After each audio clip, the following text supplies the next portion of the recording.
Good evening, everyone. Welcome into Vol Society Live on this Tuesday night, a rainy Tuesday night and cloudy and all that. But we got some high spirits in here. So we welcome you to Vol Society Live. My name is David Morrison. I'm the Vol Society lead analyst.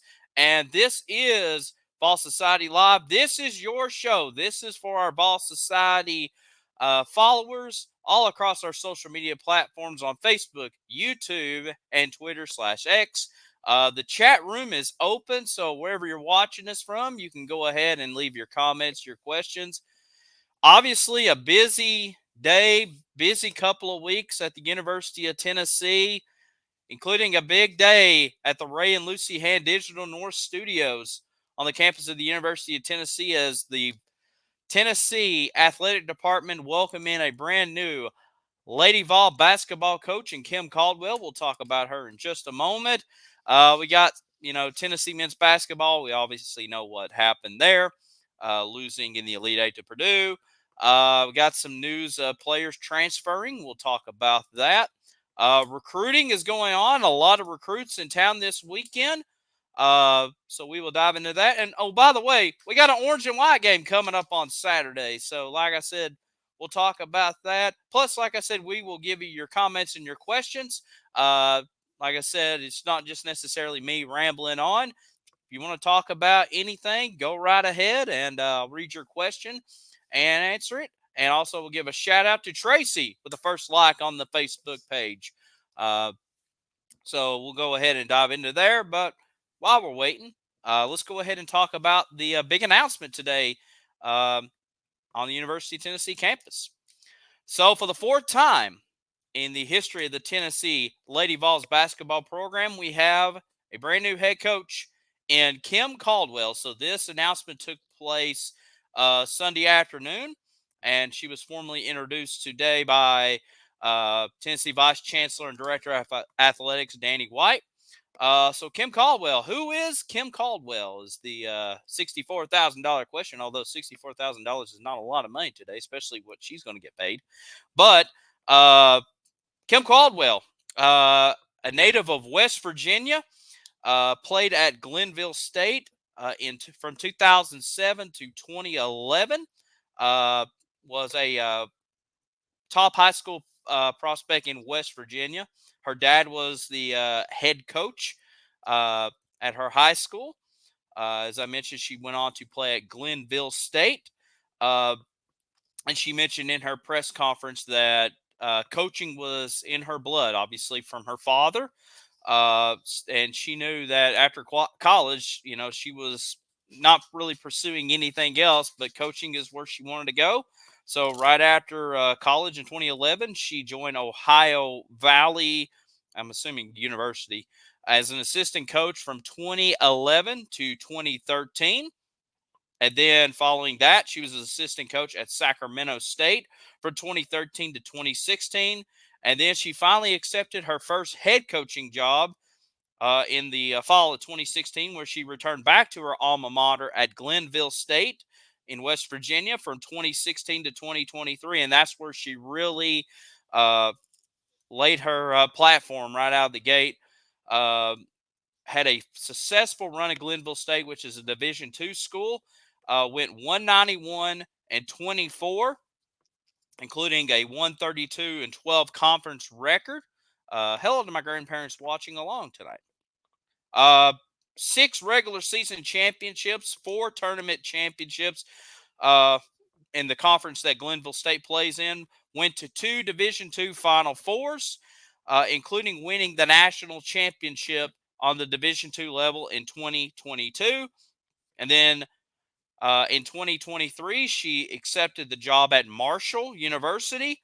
Was just only there for 1 year, but went 26-7, including 17-1 in the Sun Belt Conference.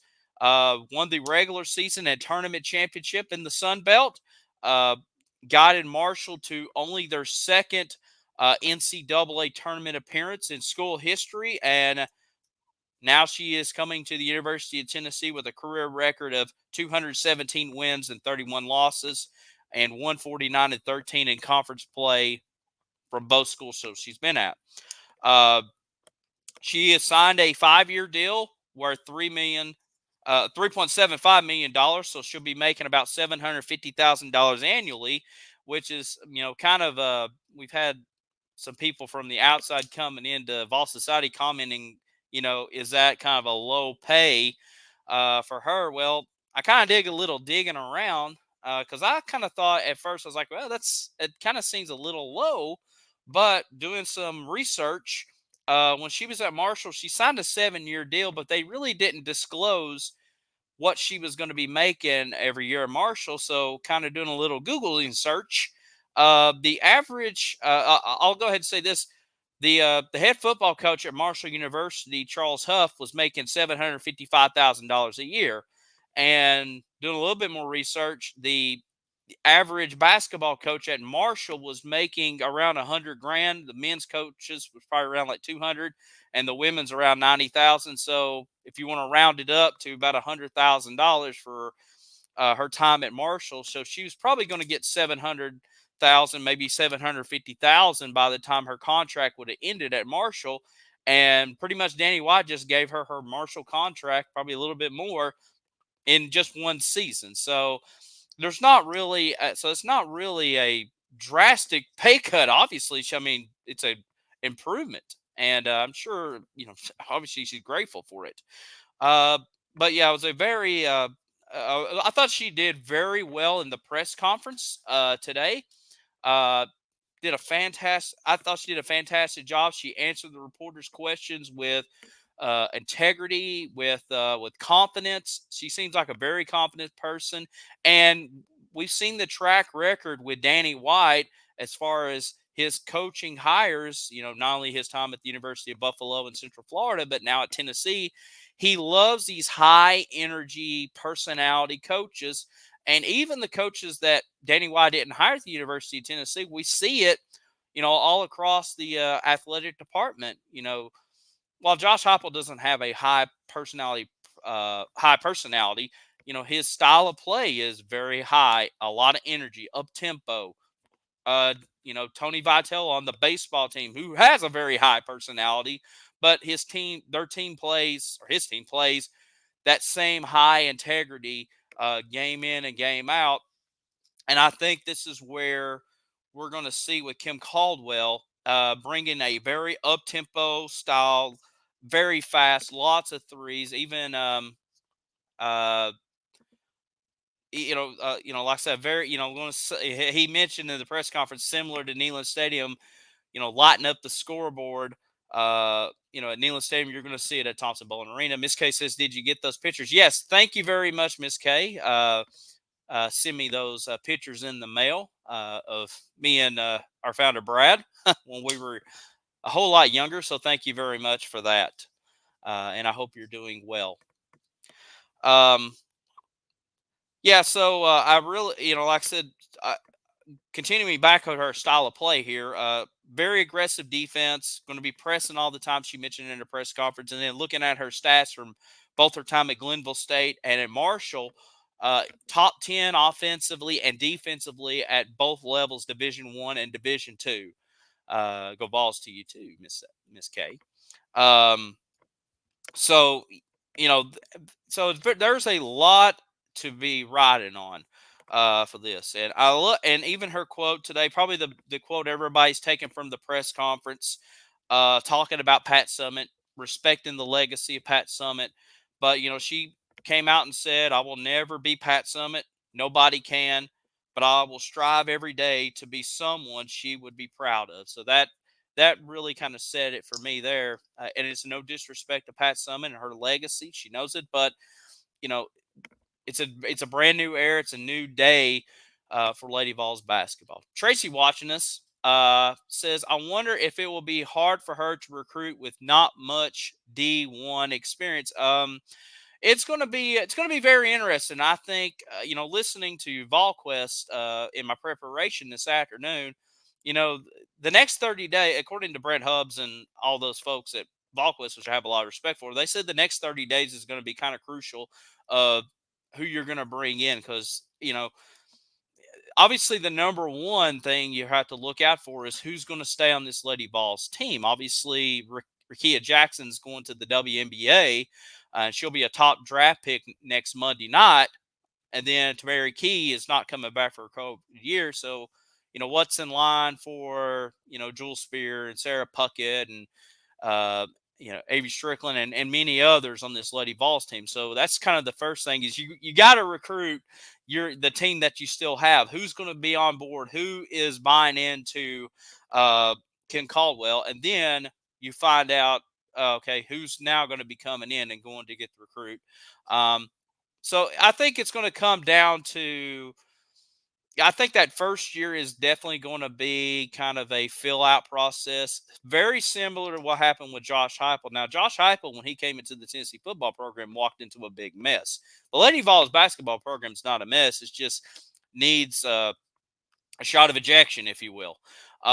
So I think that's where, if you can, that first year can bring some excitement, lay a blueprint out, then I think some recruits will be like, you know what, this Kim Caldwell, she's got something going here, and I really like her style of play, and we'll see what happens down the road. I'm excited to see what she's going to do too, and of course the transfer portal is always going to be a big factor.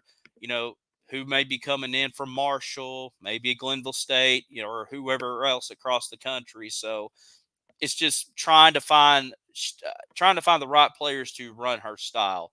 And I try to look for some game footage as far as Marshall goes. There's not a lot out there on YouTube, and the two games I found was blowout losses to like Virginia Tech and Wake Forest. So that's not really a good measuring stick there. But we shall see. Like I said, I'm excited to see what she can do. I think it can work out. And for me, with kind of going to Kellie Harper, and I know that's been the big controversy with Kellie Harper's exits is, she's a nice person. Why would you fire Lady Vol? You didn't give her enough time and all this. You know, my opinion is with Kellie Harper, I think Kellie Harper is a super sweet person. A leader on that Lady Vols national championship team during the late 90s. It just, to me, just never really transitioned from her playing days to her coaching days. And I just always kind of thought the Lady Vols program was just always just still kind of stuck in neutral from the transition from Holly Warwick uh, to Kellie Harper. Like, they didn't decrease, but they didn't increase. They just kind of floated. And I think that's kind of where Danny White saw it, in my opinion, was it's just kind of stale right now. There's no drive in it. And Danny White is a very driven, high energy personality. And that's how he's going to run his athletic departments. Excuse me. Bill says it will definitely take a little while for any new coach. I'm excited. Yeah, I'm excited too. I think all the pieces are there. It's just now we got to assemble the puzzle and figure it out. Lodi's watching us tonight on Facebook. Says, did Danny White have Kim Caldwell ready so he could fire Kellie as soon as he did? I don't know. You hear AD stories that they have somebody in the back of their mind and then they get rid of the coach. I hadn't really heard any insight on that. I'm going to say no, but nothing would surprise me in that. So I really, I think, I just kind of think with just kind of Danny White's personality and how he wants to run his athletic department, always driven, always moving. And if he sees a program that's not living up to his expectations, he is not afraid to make that change. So, but that's a good question. But yeah, it's going to be, it's definitely a change from the Pat Summitt coaching tree or Pat Summitt connection. And, we've talked about this here on Vol Society Live, where I really think if there was going to be another coaching change, they had to go outside of that, with all respect to Pat Summitt. And that's what they did. We've seen the other athletic departments, some under Danny White's tenure and some previously, that whoever the AD was, kind of broke out from somewhat of a Tennessee connection. Obviously, Josh Heupel has turned the football program around, and that was Danny White's first assignment, was to hire a football coach after the complete turnover of the whole football program and the athletic department. And we've seen with Tony Vitello rejuvenating the baseball team. Rick Barnes has kind of kept intact the basketball program when it was kind of going down in a wrong direction, but that was quickly replaced. Um, Tracy says, I have faith in Danny White. He really wants to win. Absolutely. Like I said, there's not too many athletic directors that I would trade for Danny White. I mean, just I love his energy. I love what he brings. And, I know we've had some outside Vol Society Vol fans and Lady Vol fans is kind of calling for his head, and he should be fired for removing Kelly Harper and all that. I mean, all I gotta say is, that's his job, and I don't think Danny White wants to fire people. That's I don't think he's that malicious, but I think it's it just comes to the territory, and like I said, he has his expectations to meet. And Donnie Plowman has her expectations to meet, and Randy Boyd and many others. So uh, it just kind of comes with the territory, especially the way college athletics is shifting to a completely different world. And we're in a different world with NIL and transfer portals and all that stuff. And who knows wherever else is going to go. And I just think Tennessee's trying to stay ahead of the curve uh, with everything going on. Well, like I said, we'll find out in the coming days and weeks of who's going to be joining Kim Caldwell's staff, who's going to be retreat from Kelly Harper's staff. Honestly, I don't see a lot of the coaches from Kelly Harper's staff staying. I think she'll probably bring her staff from Marshall. That's just my opinion. But we shall see. But yeah, I think there can be some excitement there. If the style of play that she runs and can put those stats up, at Marshall and at Glenville State, can transition to SEC teams, this can be a magical run for her. And like I said, the SEC is going to be different, and she even mentioned that in her press conference. Like I said, the SEC is going to be completely different than where I came from. It's just, players are a lot taller, as she said. And John, John Adams, bless his heart. I'm not a big John Adams fan from the Austin News Sentinel. Kind of question her like, do you have the confidence to, kind of be here? I'm paraphrasing what he said, and basically Kim Caldwell says, I wouldn't be here if I didn't have the confidence to know I can win. So, and that ended that press conference there. So we shall see. I hope the Lady Vol Nation will give that are still kind of skeptical. Will give her a chance. Let her kind of do her thing. And I know the ones that are behind her are very excited about it. So we shall see. It should be a lot of fun. Continue your comments and your questions here on Vol Society Live. Like I said, this is part of your show. Don't be scared to interrupt me if you want to talk about anything else. Let's transition from the women's game to the men's game, Tennessee basketball. So last time we talked to y'all was right before the Sweet 16. Tennessee did pick up that win against Creighton, but then fell to Purdue in the Elite Eight. And that was a frustrating game for many different reasons. But, it is what it is. So we'll start with the positives, and then we'll go to the transfer portal here. One positive, Dalton Knecht ended up winning the Julius Erving Award for the nation's top small forward at the during the Final Four weekend. I think that was up in Springville, Massachusetts, where they have the Basketball Hall of Fame, is where he won that award. So congratulations to Dalton Knecht. I mean, what a season Dalton Knecht has had at Tennessee, and definitely one that Vol fans are never going to remember. Or never going to remember, or never going to forget. Excuse me. So definitely, yeah, just what a special player he is. And we'll see what happens. Right now, he is a top 10 projection in the NBA draft. Some boards have him going to the Memphis Grizzlies at number 7. We shall see. That's coming up, I believe, in May, or sometime in May, I believe, for the NBA draft. All right, transfer portal. The one thing that don't like talking about, but it's in our business today. Tennessee has 3 players that hit the transfer portal, and we had a kind of a eye-opening transfer portal announcement today. And Tobe Awaka has entered his name into the transfer portal today. The power forward center combo, who was Jonas Aidoo's backup, is going to hit the transfer portal.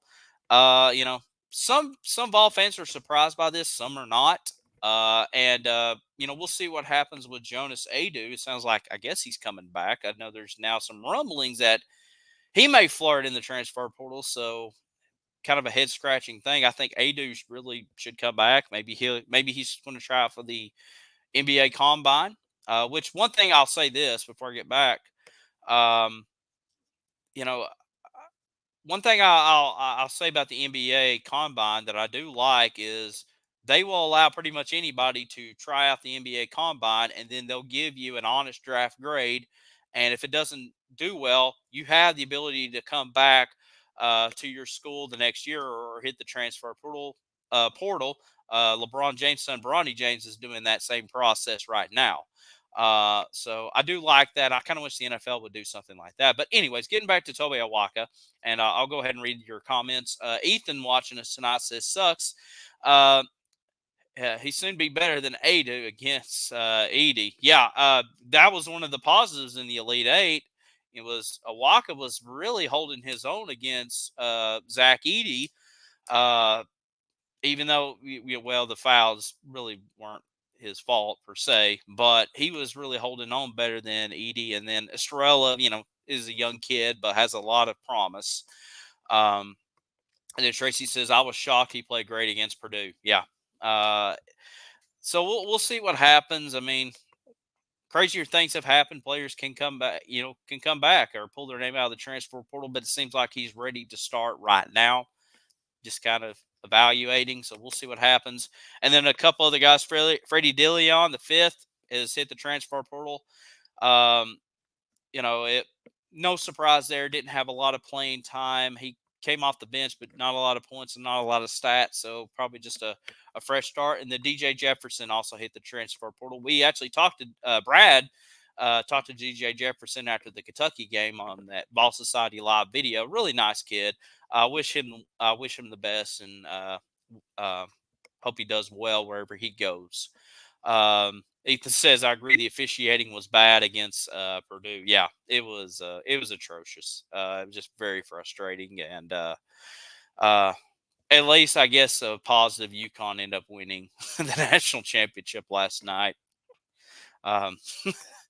Jason Sway mentioned on his show, I guess, before that national championship game that, if we have the same officials in that Tennessee Purdue game and that national championship game, Dan Hurley, the UConn coach, would probably choke somebody out because he's a very high strung guy himself. And I like Dan Hurley.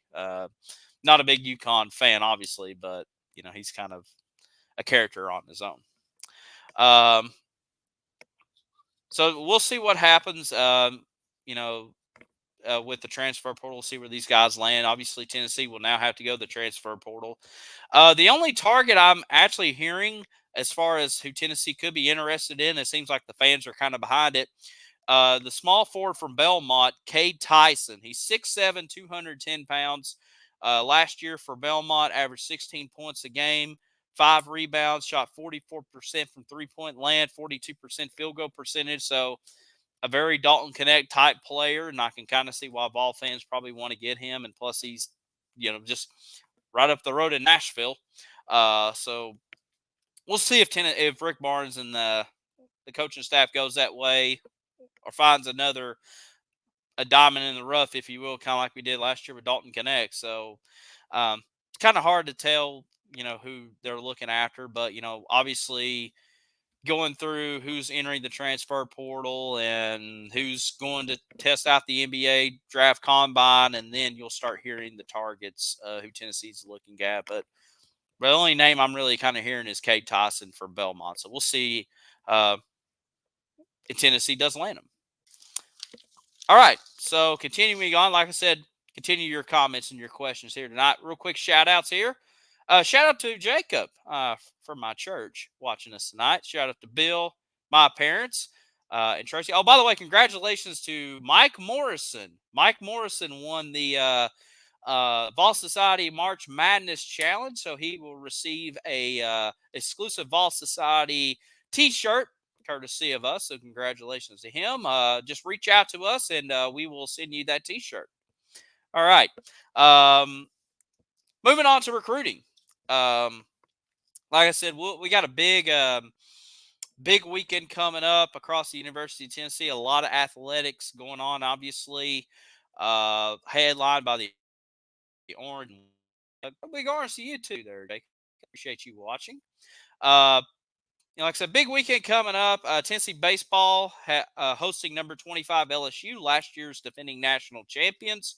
Like I said, lost a lot of guys from last year and kind of taking a hit in the polls, but still going to be a big weekend. All 3 games will be on TV. We'll break down those games or preview those games later on. But orange and white game this Saturday. We'll talk about the team in a moment. But big recruiting weekend, really quick. I'm going to highlight some players here. A lot of guys are coming in on Friday for the orange and white game and just kind of the entire weekend, if you will. We'll talk. The one commit that we do have that is coming in, Joakim Dotson, the 3-star wide receiver from Collinsville, Tennessee. He'll be in town this weekend. Obviously, he's already a Tennessee commit, along with, like 5-star quarterback George McIntyre. Easy for me to say. Ethan Utley, 4-star defensive lineman from Nashville, a recent commit for us. 4-star tight end Jack Von Dorsleder. Boy, I cannot talk. Tight end from Southlake, Texas. And then teammates Dylan Lewis, Tyler Redmond, 3-star cornerbacks from Alpharetta, Georgia. Goes to Milton High School. And then Justin Baker, as I mentioned. Actually, I didn't mention him. He's a 3-star running back from Buford, Georgia. So that's who Tennessee's got. So, all right. So now who's coming in this weekend? 4-star safety Jordan Young from Monroe, North Carolina. Lagonza Hayworth, 4-star safety from Georgia. 4-star linebacker Ty Jackson from Lochahatchee, Florida. Part of Lochahatchee, Texas. 4-star wide receiver from Atlanta, Travis Smith Jr. He is teammates with Juan Gasson. I'll mention Juan Gasson in just a moment. Christian Garnett, 4-star defensive lineman. Another Georgia guy. 2 teammates from Cleveland, Ohio, Brandon Caesar and Marquise Davis. Will be in town. Marion Dodd's going to be there. Bryce Jenkins, Rodarius Jackson. I'll mention him a little bit more in detail. Onis Conaberry from Columbia, South Carolina, will be in town, and along with Trey Poteet, 3-star cornerback from the state of Wisconsin. So that's who's coming into town this weekend. So if you do see any of those players, just tell them a good go big orange to them. But of course, always be respectful to each and every one of them. Kind of breaking down a few players here real quickly to kind of give an update to our Vol fans of who Tennessee is targeting. David Sanders. So David Sanders is going to play. I think he's coming in this weekend, or he's already visited. This will be his second visit to Tennessee back-to-back weeks. He is a 5-star offensive tackle, 6.5 feet tall. I'm sorry, 6.5 feet tall. 6 foot 5 inches tall, 275 pounds, from Providence Day School in Charlotte, North Carolina. Clemson and Tennessee is right now in contention for him.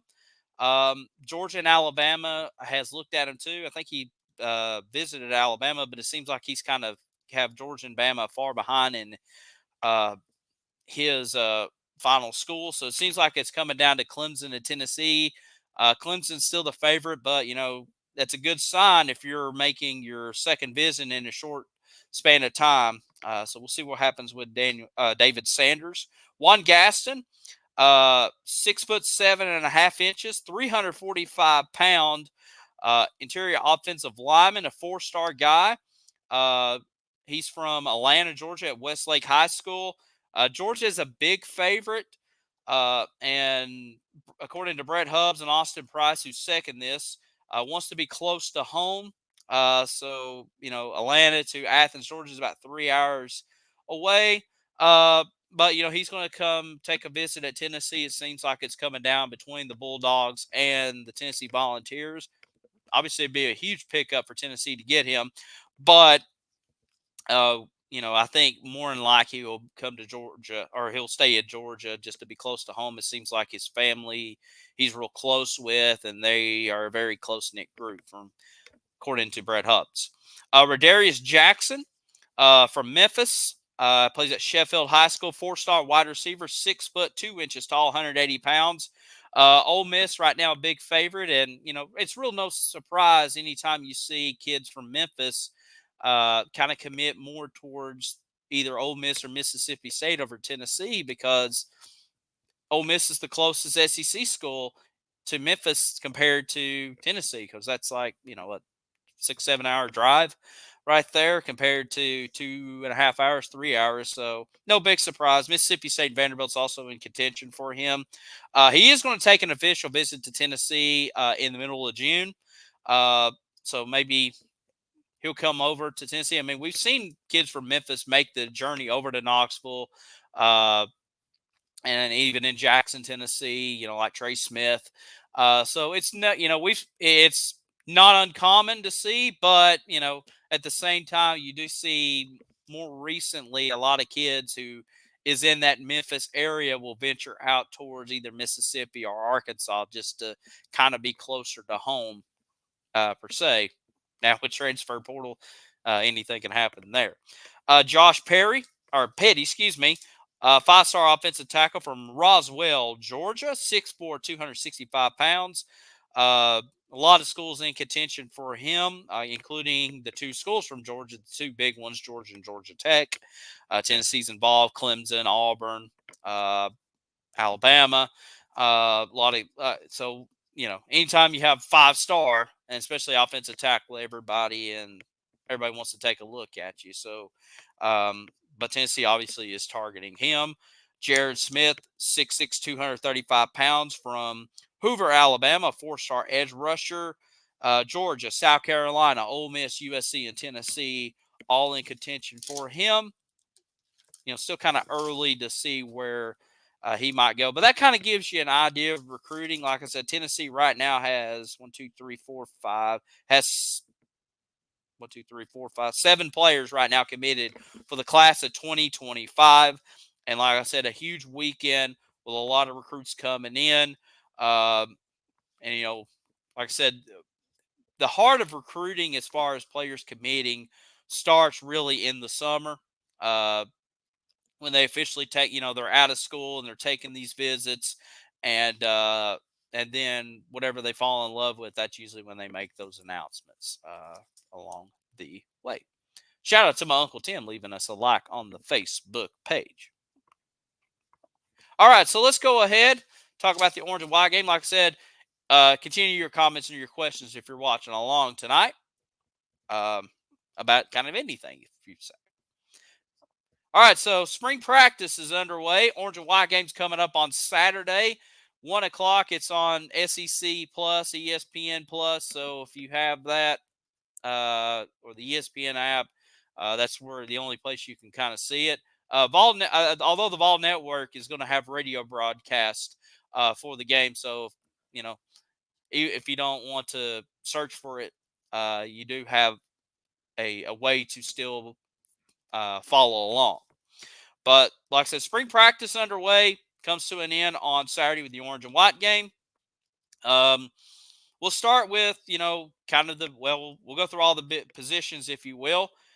Defensive line getting a lot of praise in spring practice. from my source saying that Tennessee could be have 12 guys playing in the fall on this defensive line. It's crazy to think. But, led by James Pierce Jr., who is going to be a top 10 pick in the upcoming draft, one of the nation's uh, top edge rushers. I'm excited to see what Pierce is going to do. Had a breakout season last year. Pro Football Focus had him as one of the top edge rushers in all of football, and they count college and pro. Yeah, I'm excited to see what he could do. Bryson Eason, a redshirt senior coming back. Big O Amari Thomas is back, along with Tyree West, Dominic Bailey, Big Elijah Simmons, Omar Norman Lott, who had kind of a quiet season, but a pretty productive season. And then some of the younger guys that are now going to be a year older experience. David Hobbs, Joshua Josephs, Caleb Herring, Jason Jenkins, guys we kind of saw play somewhat last year. So this is a very deep group that Rodney Gardner has. And like I said, they're just dominating spring practice right now. I'm excited to see this Tennessee defensive line continue to wreak havoc and continue to send guys to the league. Obviously, not having Tyler Barron anymore, who's transferred out. But even with Tyler Barron being out, I don't think it's hurt at all. I think it is, uh, you know, I won't say improved, but it just kept the defensive line very steady. So big praise for the defensive line, and you're going to see a lot of guys playing. There's a lot of depth, even with an injury, which you don't want anybody to get injured, but you do have a lot of wiggle room to plug and play in guys and still continue to churn out big numbers. Uh, Probably the biggest surprise out of spring practice has been the defensive backs. The defensive backs have really improved. Obviously, with the transfer portal, pretty much almost the entire secondary hit the transfer portal, and Tennessee ended up winning into the transfer portal, picked up three guys, including Oregon State cornerback Jermon McCoy, who right now is projected to be a starter uh, this upcoming fall. Another defensive back from Temple, Jalen McMurray, Jacoby Thomas from MTSU. He's right now projected as a starting safety. And then we're seeing some improvements with Andre Turretin, a former transfer portal player from Ohio State, now in his third year at University of Tennessee. Ricky Gibson has really emerged very well.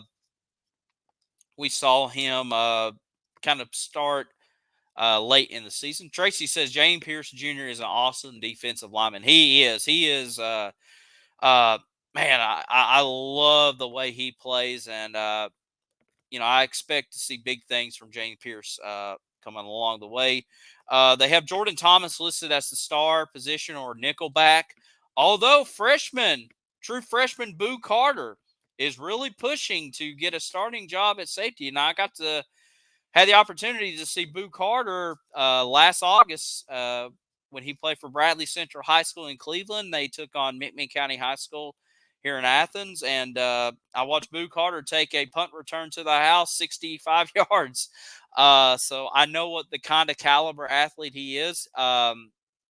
You know, Anytime you see a highly big time recruit matched up with other high school athletes, it's almost an apples and oranges comparison, but you kind of had to put in the mindset of a frame. Okay, if he was on the University of Tennessee's football team right now, would he really fit in? And I think he really does. He's got good size. Obviously, he'll put on weight as he's up there, but a lot of praise for Boo Carter uh, going into fall camp. And we have an opportunity. Tennessee always does the starting lineups before the game, and this past year they had the players introduce themselves, and we always have fun little chants and stuff like for Brew McCoy, and we started one with Cooper May, so we have a chance to have a boo chant. So a brew and a coo and a boo. I hope that happens. That's going to be a lot of fun when they do the starting announcements at Neyland Stadium, and we have our little fun with the chants like that. But a lot of praise for Boo Carter. Hopefully, and like I said, I'm excited to see what this secondary can do. My only downside is Willie Martinez is still the secondary coach, but that's another story for another day. Offensive line has been banged up this spring. Nothing serious, just have some guys that's not participating. Cooper Mays, Javon Spragus, and John Campbell. They have missed some practices during spring ball, and we're seeing a lot of the young freshmen, or now I guess young sophomores, getting some baptism by fire. Glenn Ellerby has said that they're kind of going through some darker days with some of these young players. Visine Lang has taken over the center position. We've seen Max Anderson getting some reps as a in the twos and some of the ones. Shamron Umarov has got some playing time. Uh, Gage Gilbert. I mean, just a lot of the young guys getting their first experience of some SEC defensive line taste, and you're going up against the toughest defensive line in the SEC, and you're a young man that's bright-eyed and bushy-tailed. You're getting a big baptism by fire, which I guess in a way it helps out because that's gonna if they stick around and don't hit the transfer portal, that's your future offensive line right there. So you go ahead and get knocked around a little bit and go through the growing pains, and then hopefully you'll be ready to play. Now, thankfully, with our defensive line, you're going to be friendly with them, but when you're going up against an Alabama and a Georgia and now with an Oklahoma and Texas joining, you're going to hear a little more trash talking on Saturdays. Right now, it's tough love for these young guys, but still trying to lock up that left guard position. Andre Carrick has been kind of starting in that position. So Aiden Bussell is also trying to contend for that. So we'll see what happens with the left guard. That's the only position that's not been established yet. Left tackle is locked with Lance Hurd, the transfer from LSU. Big praise from him. He is what he's advertised as. He's one of the top guys in the transfer portal last year, and he's really done a great job. So that's locked up. Obviously, when Spraggins and Mays and Campbell comes back, that's going to fill up your center, your right guard, and right tackle. It's just left guard still a concern. And then if Cooper Mays is still hurt, that backup center position, which we saw that last year, uh, kind of wreaked havoc early on in the season until Coop came back. So, is Visine Lang ready to play if that does come to fruition? But we shall see. Dane Davis is still on the team. And a couple other small veterans there. But we'll see what happens with this offensive line. Hopefully it's nothing serious.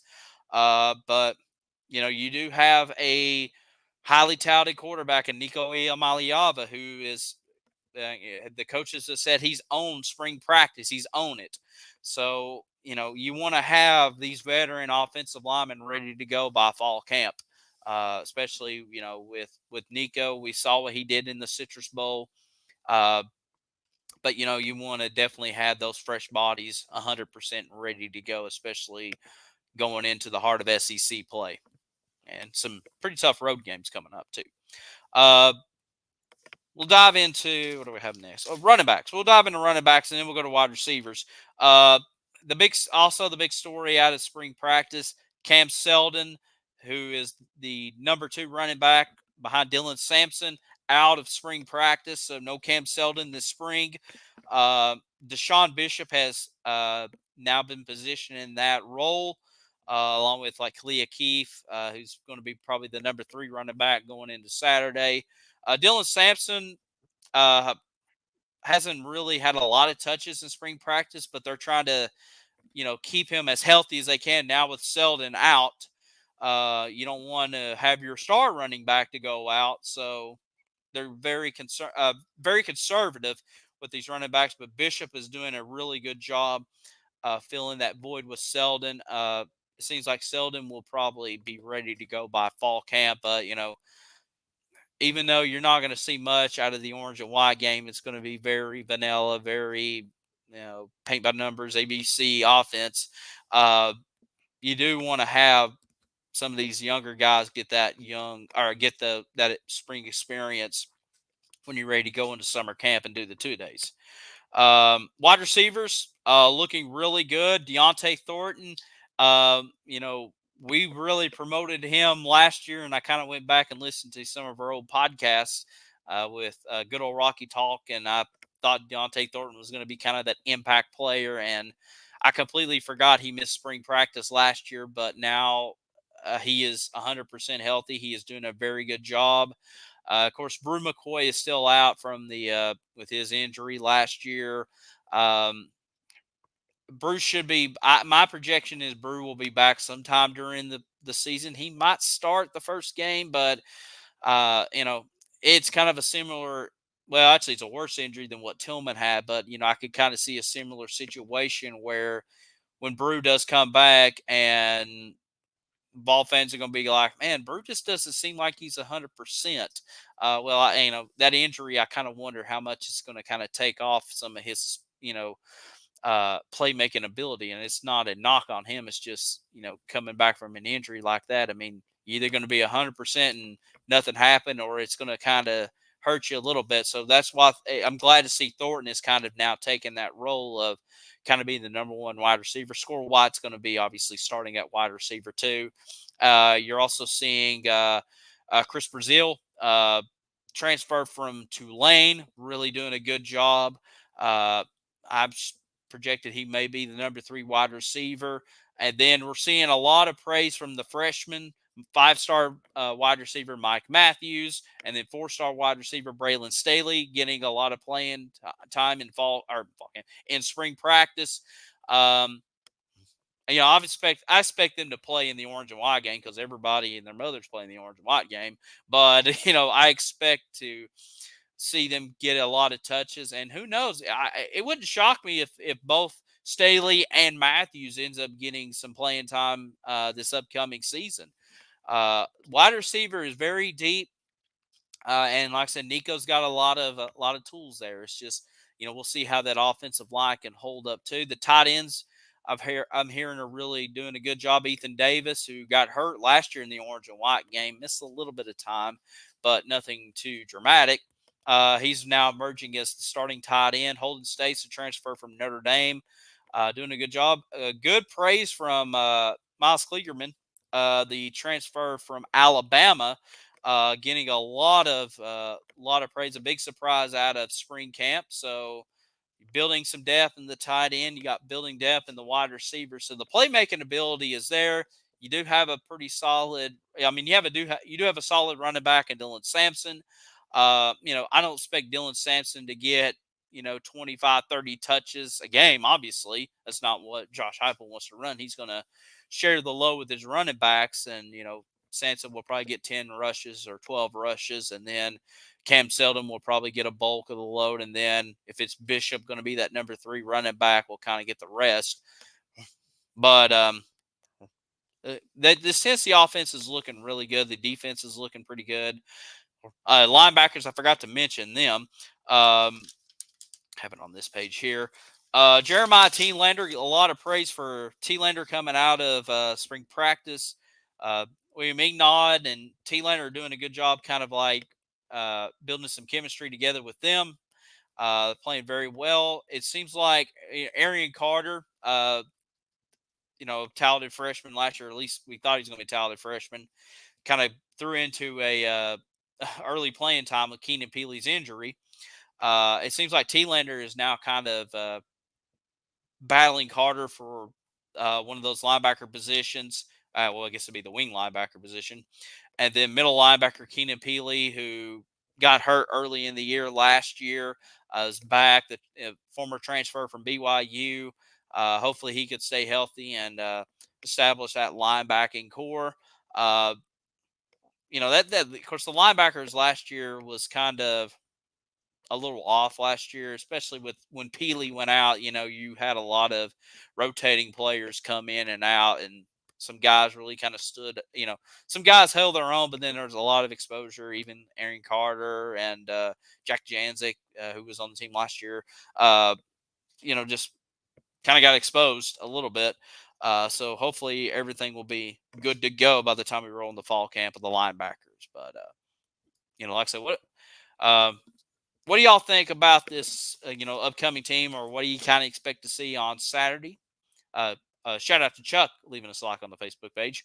Um, like I said, I think there's a lot of high hopes. Tennessee didn't really lose a lot of guys or like a lot of impactful guys compared to the 2023 season when we lost, the year before Hendon Hooker, Jalen High, Byron Young, those guys.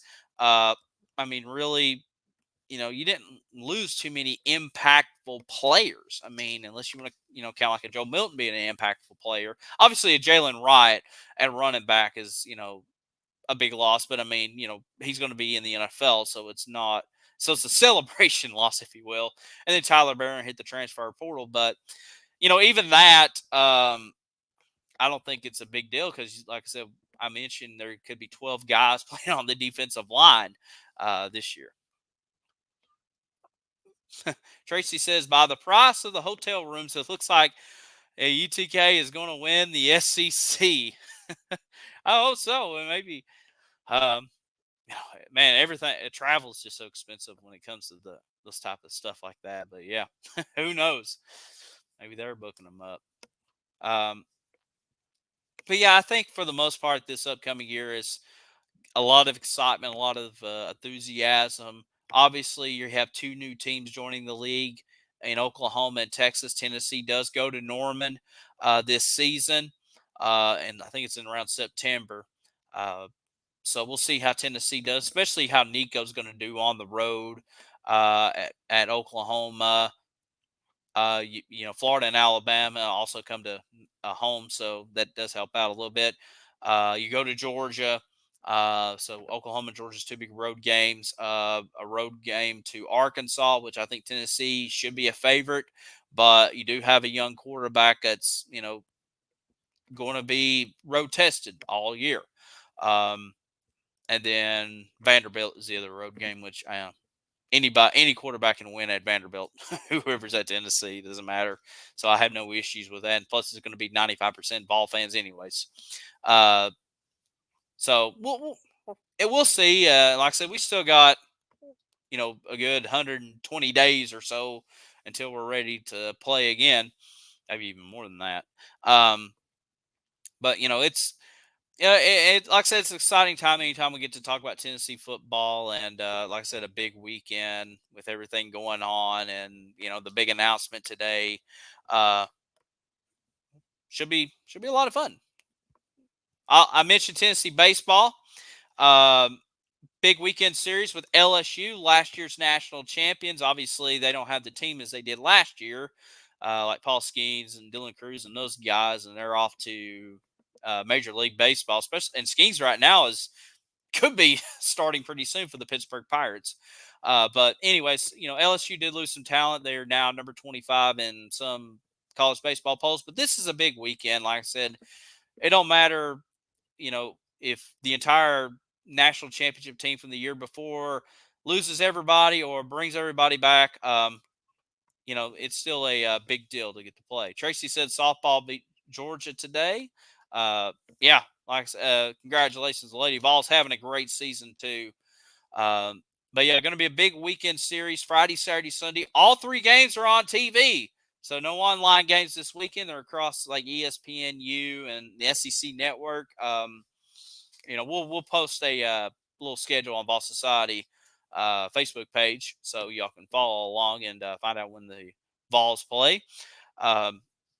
Yeah, like I said, this is that time of the year when they try to cram a lot of sports around that same weekend with baseball, softball, and football's going on. And usually, I think track and field usually has an event or whatever else is going on. So tennis is another one. Yeah, it's just an exciting time kind of right now, and hopefully the weather is looking good. Right now, it's going to be in the 70s, and hopefully no rain. Knock on wood.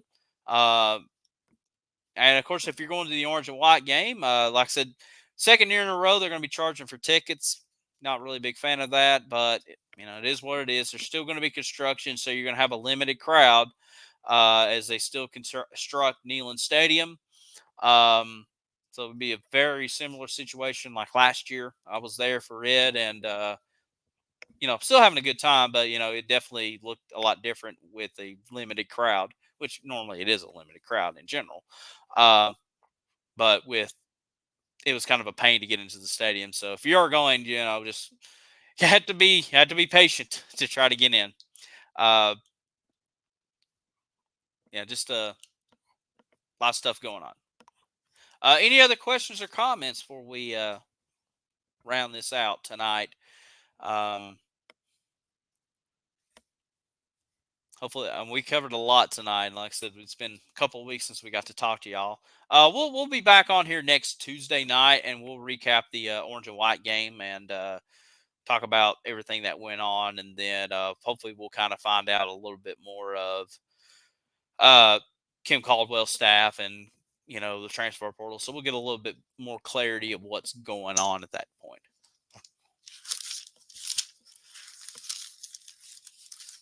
But kind of surprised Phil's not on here tonight. I know Brad's a little busy tonight too. But anyways, hopefully Phil's okay.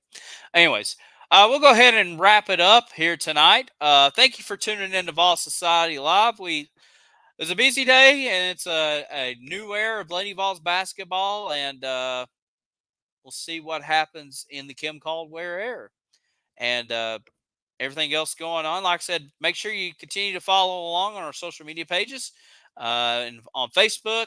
Like I said, we got busy weekend coming up, and we're just so grateful that you're a part of Vol Society, all of our followers, and watching us tonight all across the social media platforms. I appreciate each and every one of you. Got a lot of viewers on Twitter right now, so shout out to all of y'all on the Twitter land or X land, wherever you want to call it, and even on the Facebook page. And yeah, we'll talk to y'all next Tuesday night as we'll be back here and we will recap the orange and white game and any other updates going on. We'll recap Tennessee baseball against LSU and a lot of other stuff. So appreciate each and every one of you, and we'll talk to y'all next Tuesday night right here at 8 o'clock Eastern time for Vol Society Live. This is your show. This is for our followers, and we're so grateful for that. Thank y'all very much. Have a blessed rest of your week. Be kind to everyone, and we'll talk to y'all next Tuesday night. Have a great night.